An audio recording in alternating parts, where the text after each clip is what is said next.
Greetings, my name is Michael Miller. This is a Michael Miller trademark training video out to you because you're watching. Thank you and welcome. It's meant for Michael Miller Pilates licensed affiliates, the Corner Core, my patrons, Clayton, Ruby, Stephanie, and Jonathan, and anyone interested in surviving and thriving as a Pilates instructor or student.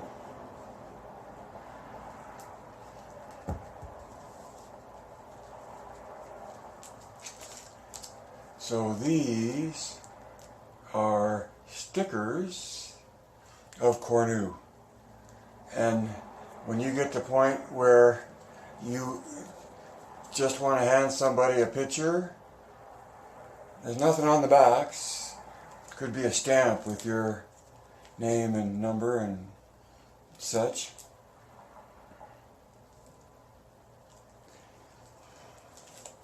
They're there, and that's a possibility. So that's what I'm selling you for product to help you sell the point of view of MMP. So MMP is a point of view. It's Michael Miller Pilates is what it stands for. And it's a point of view of Pilates.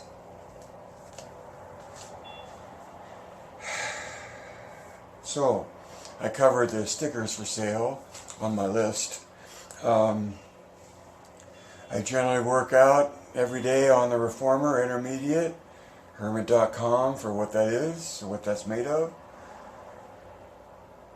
And on the weekends I don't broadcast, but I do take notes. And last week was such a intriguing frustration because I was able to make the recording here on YouTube, and then couldn't make the recording, any recording, on Facebook. So I was at least able to make a recording on the subject matter of my notes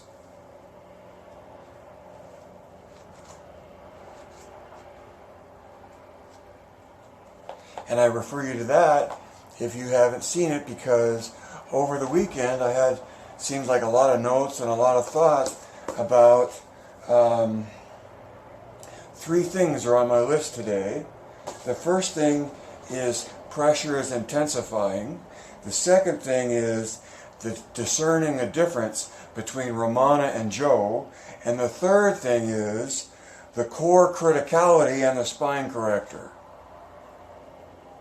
Sounds like good titles, don't you think? So in number one,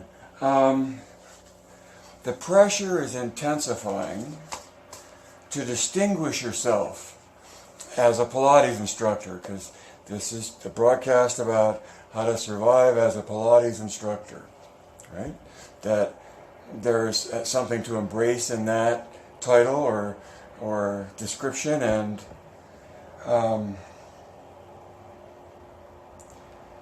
Thursday and Friday's discussion was about principles, and someone being very strident about Pilates being these 6 principles.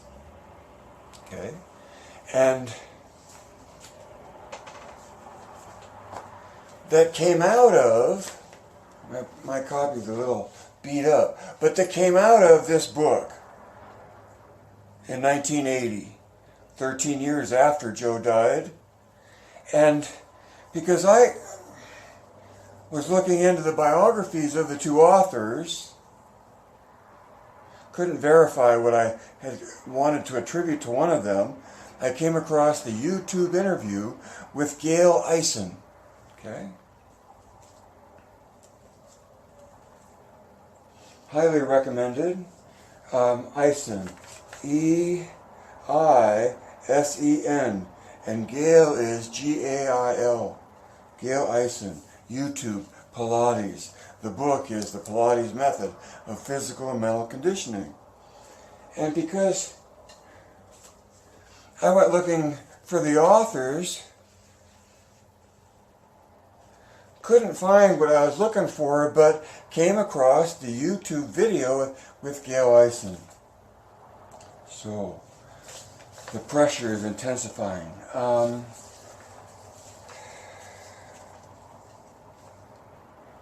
And my note says, the pressure to survive as a Pilates instructor. That's the point of my broadcast, and hopefully it helps in whatever effort you may be exerting to do that.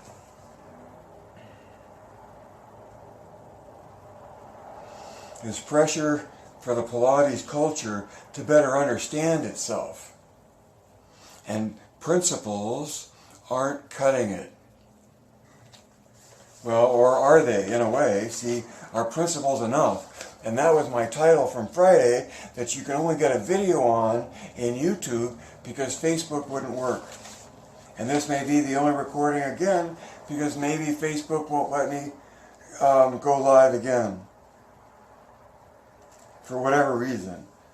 Might be mine, too. So wait a second. I'm excited about this subject.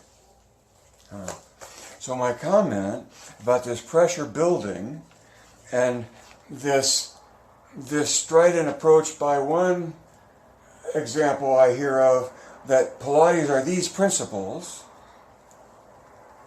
See Michael Miller Pilates and the vast history of what I've had to say about that and write about that.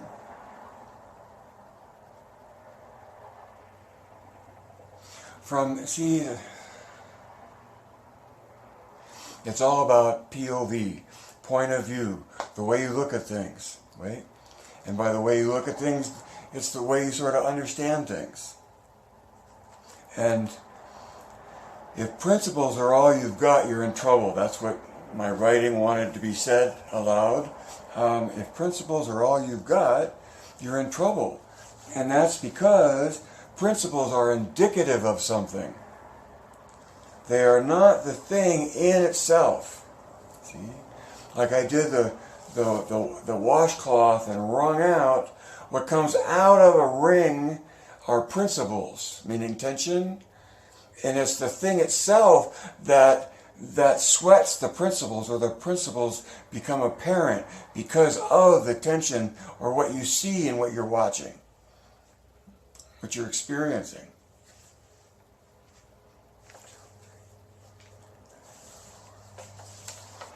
It's no wonder I make notes, because I would never have a ghost chance of getting all of this separated.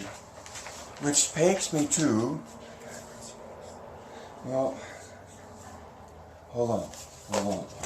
So, historically, Joe wrote his book in 1945. He died in October of 67. In 80, 13 years later, this book came out, and what I learned from the interview was how much this book was a product of Ramana's inspiration, influence, guidance, interpretation, point of view. Okay?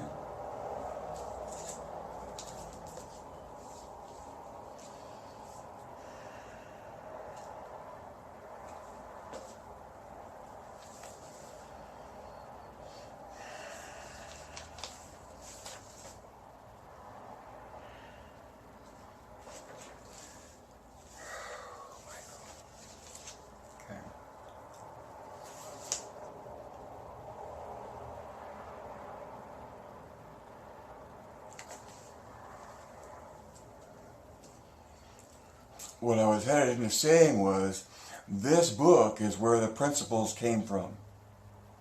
And more than ever, in watching the interview on YouTube of one of its authors, it's an obvious reflection of Ramana's point of view of Pilates.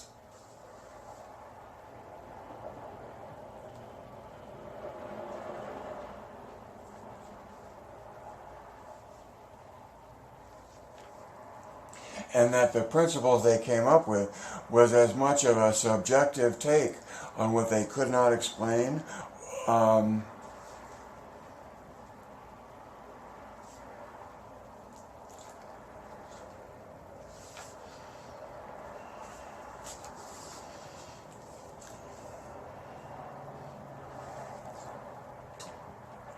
What I see in the recording is how much the book is a product of Romana's take on things, and how distant. I mean, granted, Gail Eisen in 80, a book that's 39 years old, almost 40 years old, and I don't know when the interview was, but it was obvious that she wasn't as young in the interview as when the book was, as when she was in and produced the book, right?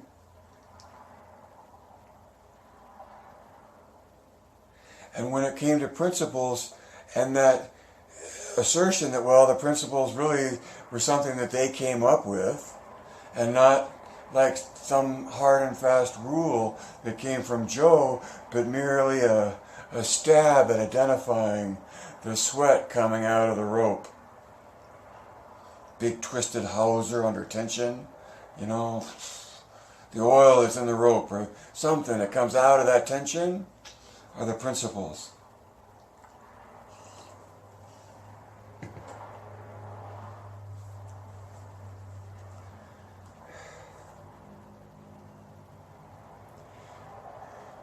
As much as principles is,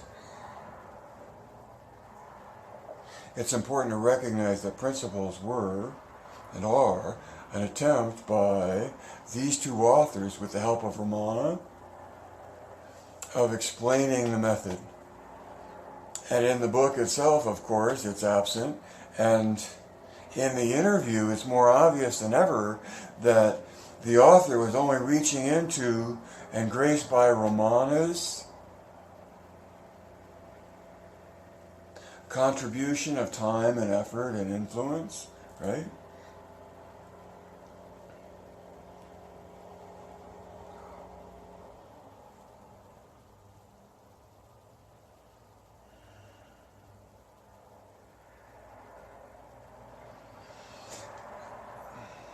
It's also fascinating in the interview to see that, absent an explanation, there's only mystery and mystique and an aristocratic grandeur of your association to a project that involves someone so close to the creator of the method themselves.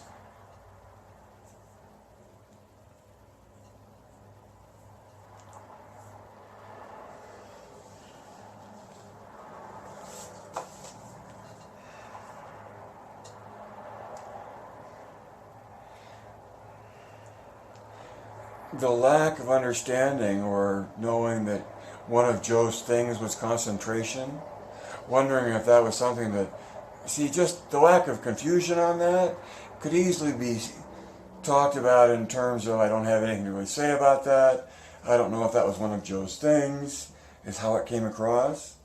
And so that itself puts itself at a distance from the intimacy of knowing Joe's own work. Return to life through contrology. So that's 1945.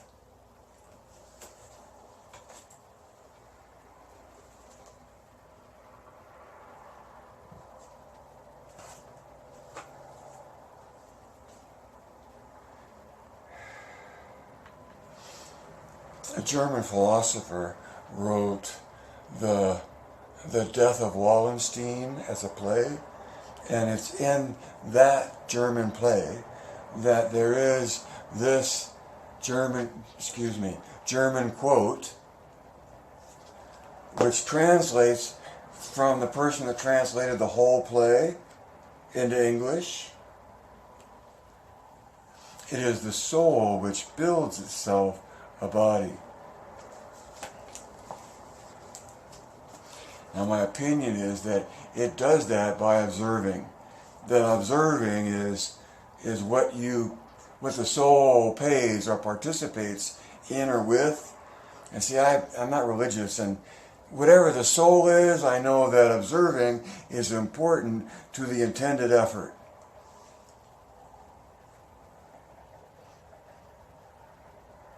And without that, you lack one of the three components that you seek to coordinate in your effort.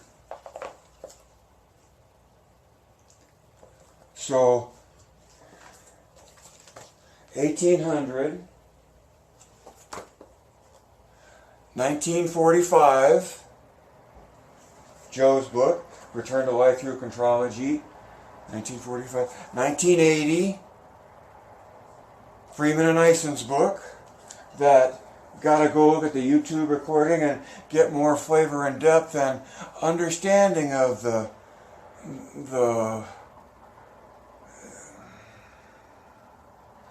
point of view from which it came and still exists today, in many ways.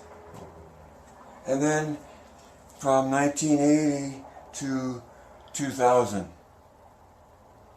Okay, 2000. And that's my book on the elements of Pilates and the Michael Miller view, which is a self-published thing that you might want for historical reasons, but it does get to uniform eccentric loading flowing through progressive patterns of movement. Okay. Which is a definition of MMP.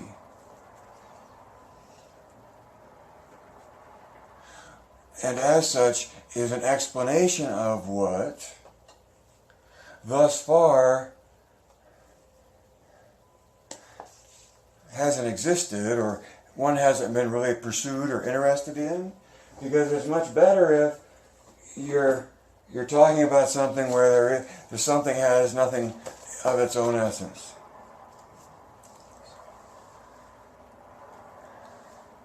So I'm talking about that.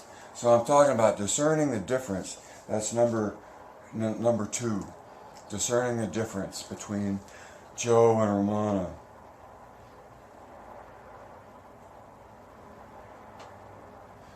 When you look at the book, that book I fell in love with. That book became my Pilates involvement. That book came from Bob Ferrantino's saying, well, you mean Pilates. And we have someone coming here to teach that, who was Stefan and blah, blah. Oh, well, we're into that kind of thing in this broadcast. And Stefan came from a brief exposure to, brief according to Ron Fletcher, but a Ron Fletcher roots.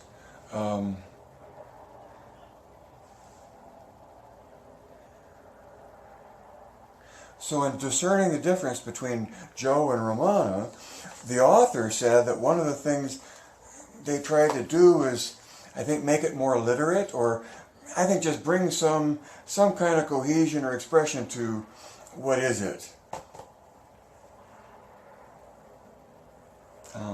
That's where I'm coming to, is the catch-22 part of this. The catch-22 is that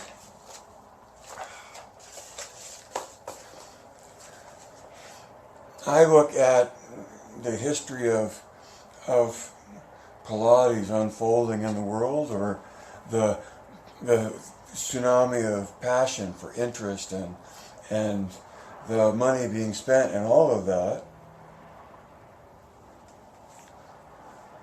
on the ability to share a passion for something and charge for it that you're not sure exactly what it is. Or it doesn't matter what it is, because all that you get, or all that is to be had, is a traditional exposure to what matters. Meaning that a point of view outside of tradition has no significance, because it will always be a mystery, because it will only be defined by what originally exists. And so that's where Joe's original work comes in. And I think there's part of the spectrum in the Pilates culture that is dedicated to preserving the original work as historical recreationists. And then however that fractures off of that.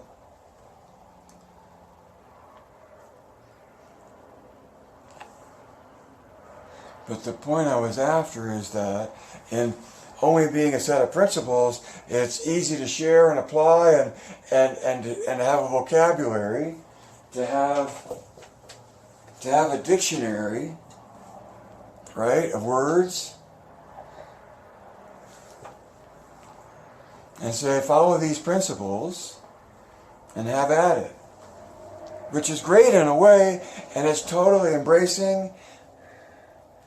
But see, in terms of Friday's broadcast about principles enough, I think when you're trying to defend yourself as a Pilates instructor, it will help if you have more of an explanation that principles, by definition, can only be pointing to something. It's the extrusion, it's the is what it is that produces the identifiable principles that are inherent to what it is. Principles aren't the is of what it's describing. Maybe they are, and it's just all linguistic babble. So the catch-22 is that, yes, Pilates now is spreading like wildfire, and the size of the tsunami is huge. There's a lot of money involved.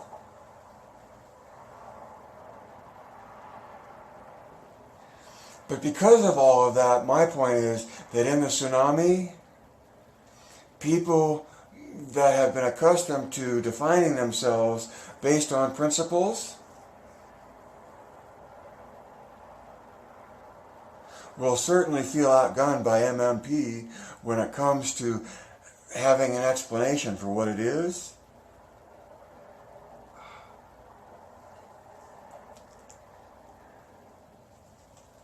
To the extent that the pressure becomes that you can't make a living anymore as a Pilates instructor because everybody knows it and does it, and you can get it for cheap dollars anywhere, then you have to have some kind of a label that takes you beyond or what makes you different or better than what everybody else already knows.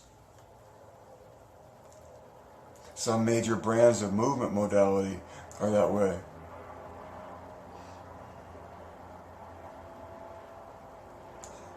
So, where do the principles come from?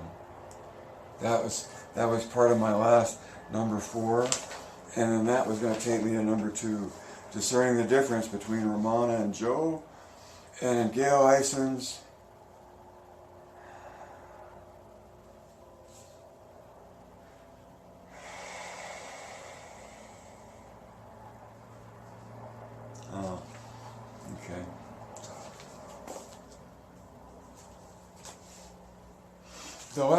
I already commented a little bit about it.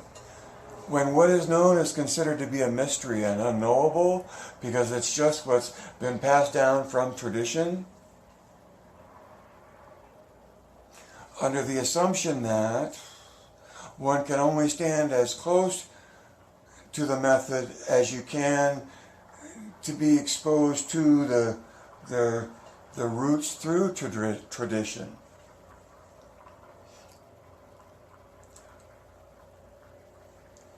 MMP is a theory, so it's a thinking thing. It's a theory that doesn't look at tradition. It's a theory that there's an ideal within Joe's original work. That means what he wrote, what he took pictures of, and what he filmed. Okay? Joe's original work. All of that, beyond that, is tradition. What I'm doing, what anybody else is doing, what you're doing.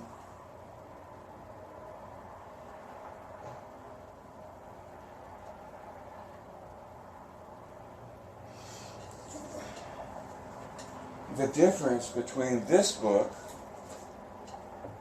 and this book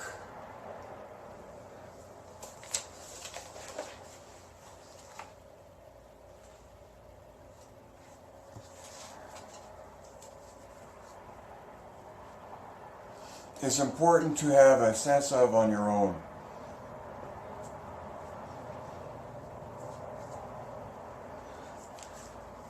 I took a page worth of key phrases out of this and put it on the wall when Stefan showed up and started teaching. He seemed to approve of my synopsis. The difference between Romana's book and Joe's book is that Romana's book, Joe's book,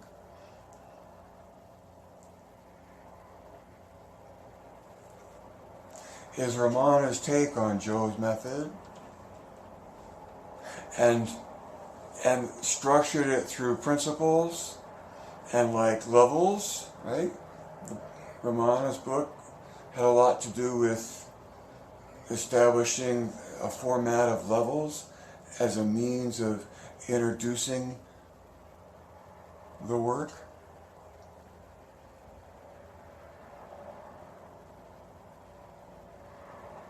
It's such a complex thing. It's such a mind-boggling thing. And that, and there was, I think, one of my ending comments about this subject was that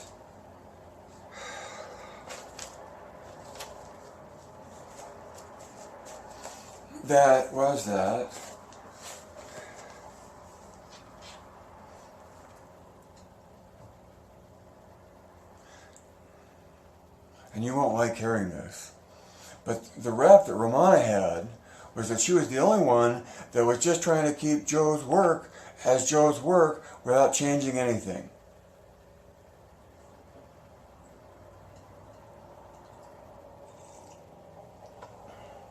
Which is good, because her book is so far removed from the first take of Joe's own book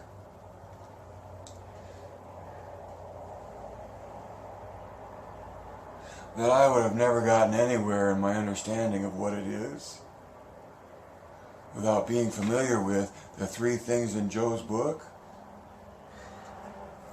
that make the experience obvious, the result obvious, all of it. Alright, so I did all that and that. I have way too many notes and they're way not organized enough. My apologies for that.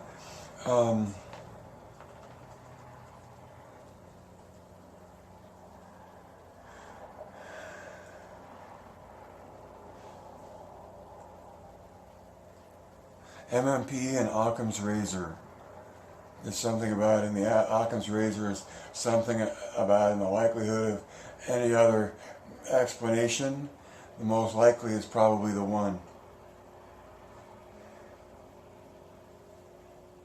I refer you to John Harrison, Chronometers.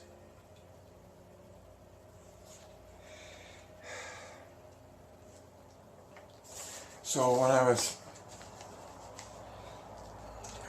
was leaving Switzerland and stopped into Paris to cover for a teacher that had to leave unexpectedly, half of her schedule only spoke French, and all my French comes from Club Monotrone.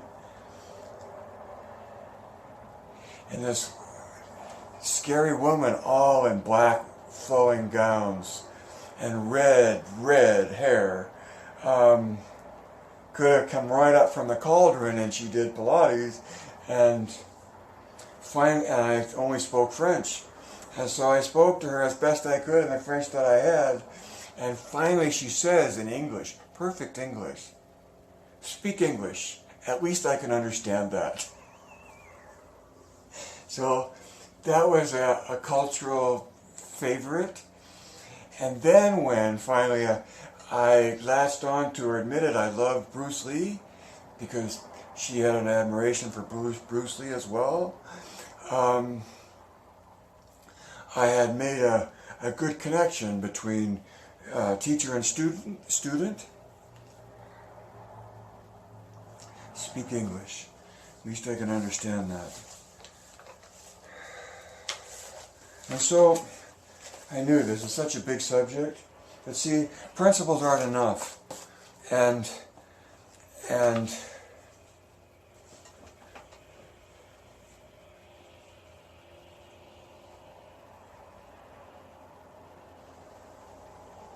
absent, that you have anything that's better, this is what it looks like it's coming down the pike.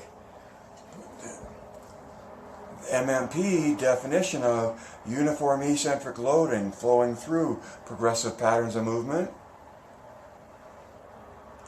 Now, and all of that reduces to what? An experience. And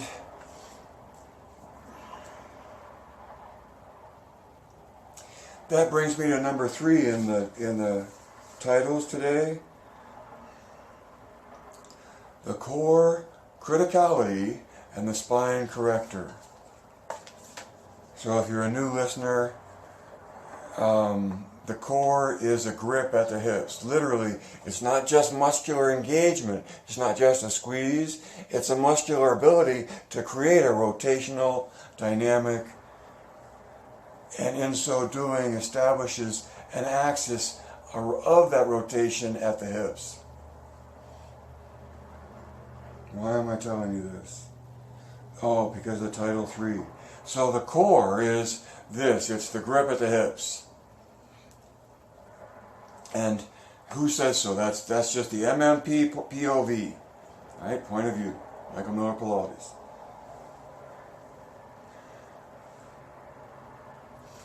And so the spine corrector. Hold on. Why is the core the criticality? So in MMP, the hips and the grip at the hips is critical. And everybody already knows that knows anything that has something deep about Pilates within them, because you establish stability from the middle and go out from there. It's an eccentric engagement. You know, as above, so below, however you want to apply that. And in all the many ways, at the different levels or points of view, Pilates comes out from somewhere.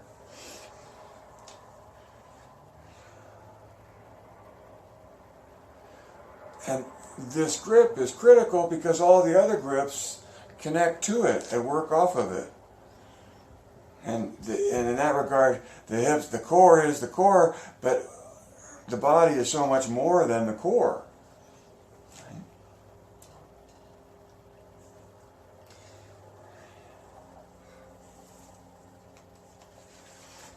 Being able to feel a difference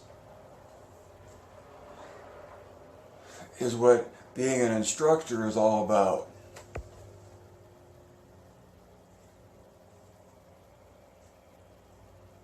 The spine corrector became a piece of equipment in its hump shape to facilitate the sensation of contact in your lower back, or not.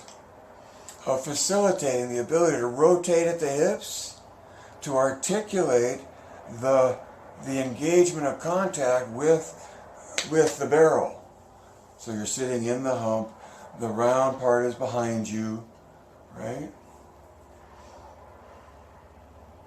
What you're after making sensational is your lower back, right? And being able to articulate your hips onto and off of that contact. Because why? Because it's much more difficult to do that if you're lying flat on your back.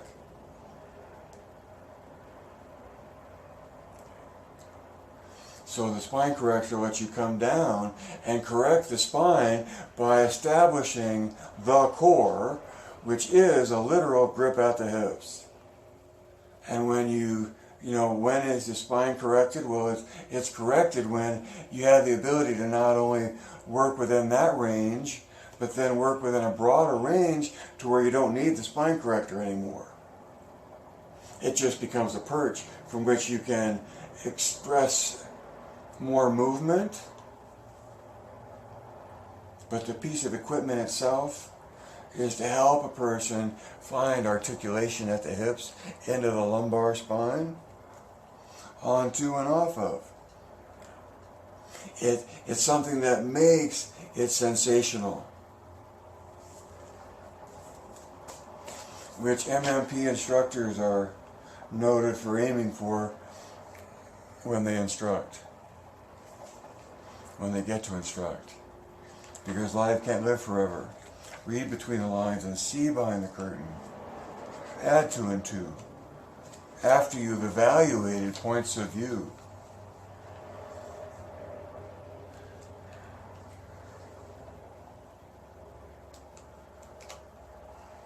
Choose where you swim in the tsunami. Choose what you make to be high ground. Direct your thinking. Geist.